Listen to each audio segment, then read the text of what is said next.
मेरे प्रिय भाई बहनों, मित्रों, मेरे साथियों, आप सबको जय मसीह की। मेरे प्रियो, आप सब कैसे हैं?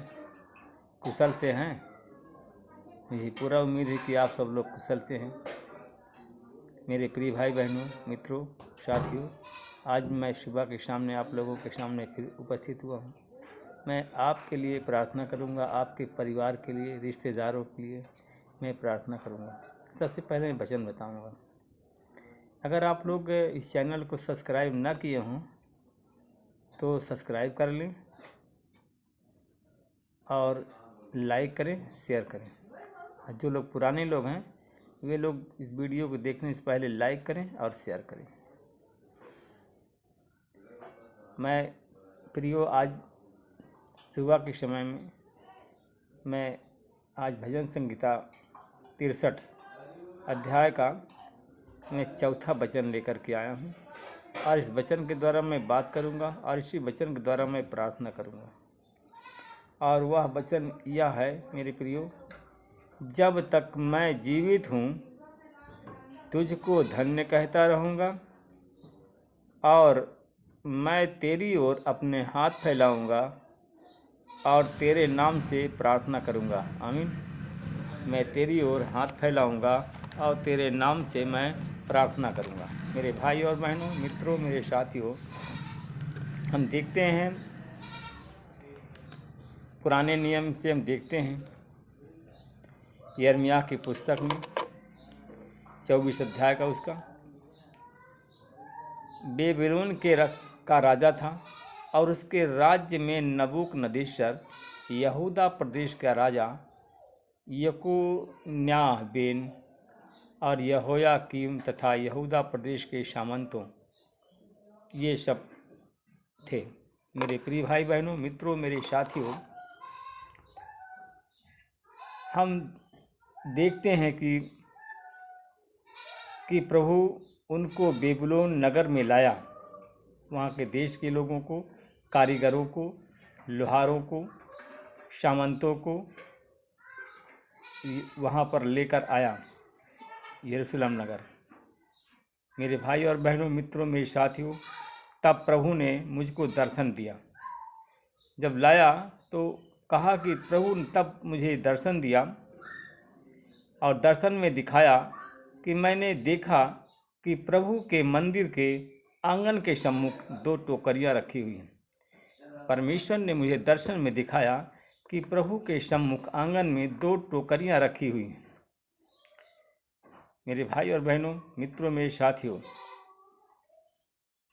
मैंने यह देखा कि प्रभु के मंदिर के आंगन के सम्मुख 2 टोकरियां हैं जिनमें से अंजीर के कुछ फल रखे हुए हैं। मेरे भाई और बहनों, मित्रों, साथियों, एक टोकरी के फल मौसम के प्रथम फलों के समान बहुत अच्छे थे। मेरे भाई और बहनों, एक टोकरी में मौसम के फलों के अनुसार अच्छे फल रखे हुए थे और दूसरी टोकरी के में खराब फल थे, जो इतने खराब थे कि कोई उनको खा भी नहीं सकता था। मेरे भाई और बहनों, तब प्रभु ने मुझसे पूछा और कहा कि तुझे क्या दिखाई दे रहा है? तब प्रभु ने मुझसे कहा, किसको कहा? यिर्मयाह को कहा बता तुझे क्या दिखाई दे रहा है? मेरे भाई और बहनों, मित्रों, मेरे साथियों, तब मैंने कहा 2 प्रकार के अंजीर के फल। तब मैंने कहा, यिर्मयाह ने कहा कि 2 प्रकार के अंजीर के फल मुझे दिखाई दे रहे हैं, अच्छे यानी बहुत अच्छे, बुरे यानी बहुत बुरे, इतने बुरे कि उनको कोई खा भी नहीं सकता था। आमीन। मेरे भाई और बहनों, मित्रों, मेरे साथियों, तब प्रभु का यह संदेश मुझे मिला। इजराइल का प्रभु परमेश्वर यूँ कहता है, हम अच्छे अंजीर फलों के समान मैं यहूदा प्रदेश से निष्कासित लोगों के साथ अच्छा व्यवहार करूँगा।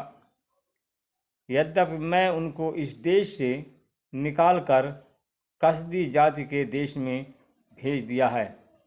मैं इस देश से निकालकर उनको कसदी देश में उनको भेज दिया है। मेरे भाई और बहनों, मित्रों, मेरे साथियों, परमेश्वर कहता है कि मैं उनका भला करने के उद्देश्य से उन पर दृष्टि करूँगा। कहा कि मैं उनकी भलाई करने के उद्देश्य से उन पर अपनी दृष्टि दौड़ाऊँगा, उनको देखूँगा। मेरे भाई और बहनों, मित्रों, मेरे साथियों, मेरे दोस्तों, क्योंकि उसने कहा कि मैं उनका भला करने के उद्देश्य से उन पर दृष्टि करूँगा, उनको देखूँगा और उन पर मैं फिर इस देश में वापस लाऊँगा। मैं उनको फिर इस देश में वापस लाऊँगा। मैं उनको पुनः स्थापित करूँगा और फिर कभी भी उनको ध्वस्त नहीं करूँगा। मेरे भाई और बहनों, मित्रों, मेरे साथियों, कहा कि मैं उनको पुनः बोऊँगा और उनको जड़ मूल से नहीं उखाड़ूंगा। मेरे भाइयों, मित्रों, अब प्रभु कहता है कि मैं उनको ऐसा हृदय दूंगा जिससे वे मुझे जानेंगे कि मैं ही प्रभु हूँ। कहा कि मैं उनको ऐसा हृदय दूंगा, वे जानेंगे कि मैं ही उनका प्रभु हूँ। मैं उनका परमेश्वर होऊंगा और वे मेरे निजी लोग होंगे, क्योंकि मैं सच्चे हृदय से वे मेरे पास में लौट आएंगे। क्योंकि वह मेरे सच्चे हृदय से वह मेरे पास वे लोग लौट आएंगे। आमीन। मेरे प्रियो भाई और बहनों, मित्रों, मेरे साथियों, प्रभु कहता है अब बुरे अंजीर के फलों का जो बुरे अंजीर के फल थे उनके बारे में आप सुनें। क्योंकि जो कहा कि अंजीर के फलों के समान जो इतने बुरे हैं कि वे खाए भी नहीं जा सकते हैं। मैं यहूदा प्रदेश के राजा सिदकिय्या, सामंतों और यरूशलेम के बचे हुए निवासियों तथा मिस्र देश के रहने वालों के साथ में मैं बुरा व्यवहार करूंगा और मैं उनको पृथ्वी के समस्त राज्यों के लिए आतंक का कारण बना दूंगा। मैं उनके निजी और मैं उनको जिन जिन देशों से हाँक करके ले आऊँगा और वहाँ के लोग वे उसकी निंदा करेंगे, उनका उपहास करेंगे और उनको ताना मारेंगे और उनको शाप देंगे। मेरे भाई और बहनों, मित्रों, मेरे साथियों, उसने कहा कि जो देश मैंने उनको और उनके पूर्वजों को दिया था और उसमें अब तक वे पूर्णतः नष्ट नहीं हो जाएंगे जब तक उनको तलवार और महामारी और अकाल से जब तक नष्ट नहीं हो जाएंगे, मैं उनको नष्ट करता रहूँगा। आमीन। मेरे भाई और बहनों, मित्रों, मेरे साथियों, परमेश्वर खराब के लिए खराब व्यवहार करता है, अच्छे के लिए अच्छा व्यवहार करता है। अगर अच्छे परमेश्वर की आज्ञाओं को मानेंगे तो परमेश्वर बचाएगा और परमेश्वर की आज्ञाओं को नहीं मानोगे तो नष्ट हो जाओगे। तुम्हें बचाने वाला कोई नहीं है मेरे प्रियो। परमेश्वर की आज्ञाओं को मानो। परमेश्वर जो आपसे चाहता है वही आप करें और जो परमेश्वर नहीं चाहता जो काम करते हैं तो आप नष्ट हो जाएंगे। आपको बचाने वाला कोई नहीं। आमीन। आइए हम आपके लिए और आपके परिवार के लिए प्रार्थना करते हैं, आपके बच्चों के लिए प्रार्थना करते हैं। परमेश्वर पिता, प्रभु यीशु मसीह, मैं आपका धन्यवाद करता हूँ। मैं आपके चरणों में फिर आ रहा हूँ। मैं उन भाई और बहनों के लिए प्रार्थना करता हूँ, उन परिवार के लिए प्रार्थना करता हूँ प्रभु जी, जो परमेश्वर पिता आपका भय मानते हैं, आपकी आज्ञाओं के अनुसार चलते हैं। परमेश्वर पिता, उन पर मैं आपकी आशीष बोलता हूँ। उनके जीवन में सारी आतंक की बीमारी को निकाल कर बांध देता हूँ। उनके परमेश्वर पिता, उनको सच्चा हृदय देता हूँ। परमेश्वर पिता, उनके अंदर उमंग भरता हूँ, आपकी आशीष बोलता हूँ। परमेश्वर पिता, उनका जीवन खुशहाल और आनंदमय हो जाए। मैं उन भाई बहनों के लिए प्रार्थना करता हूँ जो लोग प्रभु आपकी आज्ञाओं को नहीं मानते हैं, जो लोग आपसे भय नहीं करते हैं। परमेश्वर पिता, उनका पतन होना तो निश्चित है, क्योंकि वह सुनते हैं परंतु वह उस पर चलते नहीं हैं, ना मानते हैं।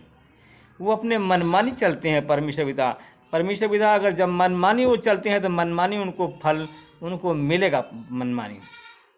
और यही कारण है कि जो लोग मनमानी चलते हैं, प्रभु आपका भय नहीं करते हैं, और वही लोग आज लाचार हैं, आज वही लोग कमज़ोर हैं, आज वही लोग बीमार हैं।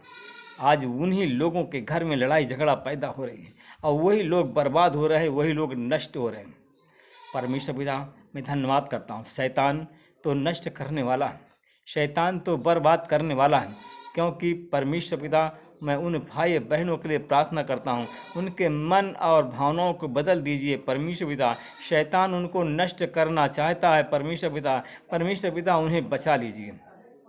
परमेश्वर पिता मैं धन्यवाद करता हूँ, उन बीमारों के लिए प्रार्थना करता हूँ जो इस समय बीमार हैं। परमेश्वर पिता आपकी आज्ञा का पालन करते हैं, आप पर भय करते हैं, तो यीशु मसीह तेरे नाम से लोग चंगे हो जाएं, उनकी हर एक बीमारी चली जाए, हर एक उनके जीवन की बाधा चली जाए और यीशु मसीह के नाम से लोग चंगे हो जाएं। मैं उन भाई और बहनों के लिए प्रार्थना करता हूँ परमेश्वर पिता जो इस समय परमेश्वर पिता गरीबी के दंश झेल रहे हैं, परेशानी में है परमेश्वर पिता, आपका भय नहीं करते हैं परमेश्वर पिता। चाहे हम जितना प्रार्थना करें परमेश्वर पिता उन्हें चंगाई नहीं मिलने वाली है, वो अच्छे नहीं होंगे, क्योंकि परमेश्वर तू अनाथों का नाथ है, बेसहारों का सहारा है। परमेश्वर पिता उन भाई बहनों के मन बदल दीजिए, उनकी भावनाओं को बदल दीजिए, उनके सोच विचार को बदल दीजिए और यीशु मसीह तेरे नाम से उनके विचार अच्छे हो जाएं, उनकी सोच अच्छी हो जाए परमेश्वर पिता, जिससे वो बच जाएं। मैं उन भाई बहनों के लिए प्रार्थना करता हूँ परमेश्वर पिता जो प्रभु यीशु मसीह आपको आपके पुत्र पुत्री परमेश्वर का पुत्र और पुत्री बन गया, जिन लोगों ने आपके परिवार का सदस्य बनने के लिए अपना नाम लिखा लिया है और आज वो लोग अच्छे नहीं हैं, वो लोग बीमार हैं परमेश्वर पिता, उनके घर में लड़ाई झगड़ा पैदा होती है, तो परमेश्वर पिता उनके मन और भावनाओं को बदल दीजिए। यीशु मसीह तेरे नाम से उनके घर की लड़ाई झगड़ा बंद हो जाए और उनका विकास और विकास के रास्ते खुल जाएं और वो लोग चंगे हो जाएं। परमेश्वर पिता मैं उन भाई और बहनों के लिए प्रार्थना करता हूँ जो लोग इस समय सीने के दर्द से पीड़ित हैं, पेट के दर्द से पीड़ित हैं, यीशु मसीह के नाम से लोग चंगे हो जाएं। परमेश्वर पिता एक बेटी है परमेश्वर पिता और वो पेट के दर्द से झेल रही है, पेट के दर्द से परेशान है परमेश्वर पिता, उसके पेट को तेरे लहू से धोता हूँ और यीशु मसीह के नाम से चंगा करता हूँ। मैं परमेश्वर पिता धन्यवाद करता हूँ, भाई और बहनों के लिए प्रार्थना करता हूँ। परमेश्वर पिता मैं धन्यवाद करता हूँ, मैं आपसे विनती प्रार्थना करता हूँ। परमेश्वर पिता एक भाई है जो कि कानपुर के अस्पताल हाईलाइट अस्पताल में भर्ती है परमेश्वर पिता इस समय बहुत परेशान है परमेश्वर पिता, वो अस्पताल में 12 दिन हो गया उसको और उसका इलाज चल रहा है परमेश्वर पिता आज वो भाई इस चैनल परिवार में जुड़ने जा रहा है परमेश्वर पिता उस भाई को आप चंगाई देने जा रहे हैं, उस भाई को आप बचाने जा रहे हैं परमेश्वर पिता। मैं आपका धन्यवाद करता हूँ परमेश्वर पिता आपने उस भाई को छुआ और वो भाई ऑक्सीजन उसका लगा हुआ है, आज 12-13 दिन से वो अस्पताल में है, आज ऑक्सीजन आज इस चैनल परिवार में जुड़ गया है, आज ही ऑक्सीजन उसका निकलने जा रहा है। मैं आपका धन्यवाद करता हूँ। मैं आपसे विनती प्रार्थना करता हूँ परमेश्वर पिता, मैं एक और भाई के लिए प्रार्थना करता हूँ, एक भाई और हमारे इस चैनल परिवार में जुड़ गया परमेश्वर पिता, वो भाई जिला फतेहपुर का है परमेश्वर पिता, जिला फतेहपुर के हॉस्पिटल में जिला फतेहपुर शहर की हॉस्पिटल में भर्ती है परमेश्वर पिता, उसका नाम सुशील है परमेश्वर पिता वो भी बीमार है परमेश्वर पिता आप उसे सहारा देने जा रहे हैं, उसे चंगाई देने जा रहे हैं परमेश्वर पिता। और जो सुशील नामक बेटा है परमेश्वर पिता, वो भाई है हमारा परमेश्वर पिता, उस चैनल परिवार में जुड़ रहा जो कि 2-3 महीने हो गए परमेश्वर पिता, वो बीमार, दवाई हो रही है, अब अस्पताल में भर्ती है परमेश्वर पिता। और वो भाई सीने के दर्द से, सर के दर्द से बहुत परेशान है, उलझन बहुत रहती है परमेश्वर पिता। आज ने आपने उस भाई को चुन लिया है और उस भाई को चुन करके आशीष दे रहा है और उस भाई को चंगा करने जा रहा हूँ। मैं आपको धन्यवाद करता हूँ। मैं इस प्रार्थना को यीशु के नाम से मांगता हूँ। उन भाई बहनों की प्रार्थना करता हूँ जिनके पास में संतान नहीं, उन पर संतान की आशीष बोलता हूँ। जिन बहनों को के लिए प्रार्थना करता हूँ जिनके गर्भ सूनी है, अभी तक बच्चा नहीं आया है, उनके सूनी गर्भ को तेरे लहू से धोता हूँ और परमेश्वर पिता उस गर्भ को मैं संतान की आशीष बोलता हूँ। मैं उन भाई बहनों के लिए प्रार्थना करता हूँ जिनके पास में दुकान है, बिजनेस करते हैं, व्यापार करते हैं, उन पर आपकी आशीष बोलता हूँ। उनके दुकान आशीषित हो जाए, उनका बिजनेस आशीषित हो जाए, उनका व्यापार आशीषित हो जाए, और यीशु मसीह के नाम से वो लोग चंगे हो जाएं, जिसके द्वारा तेरे नाम की महिमा की गवाही। परमेश्वर पिता मैं धन्यवाद करता हूँ, आपने हमारी विनती प्रार्थना को सुना, आमीन में उत्तर दिया। मैं आपको धन्यवाद करता हूँ। इस प्रार्थना को मैं यीशु के नाम से मांगता हूँ, आमीन। मेरे प्रिय भाई बहनों, मित्रों, मेरे साथियों, आप लोग हमारे इस वीडियो को सुनते हैं, देखते हैं, इस चैनल में जुड़ गए हैं, तो आखिरी में इस वीडियो को कमेंट करके हमारे पास में संदेश देना ना भूलें। अगर कोई आपको परेशानी है तो कमेंट में लिख करके हमारे पास में भेज दीजिए, जिससे हम आपके लिए, आपके परिवार के लिए हम स्पेशल प्रार्थना कर सकें। आमीन। प्रभु आप सबको आशीष दे, रक्षा करें।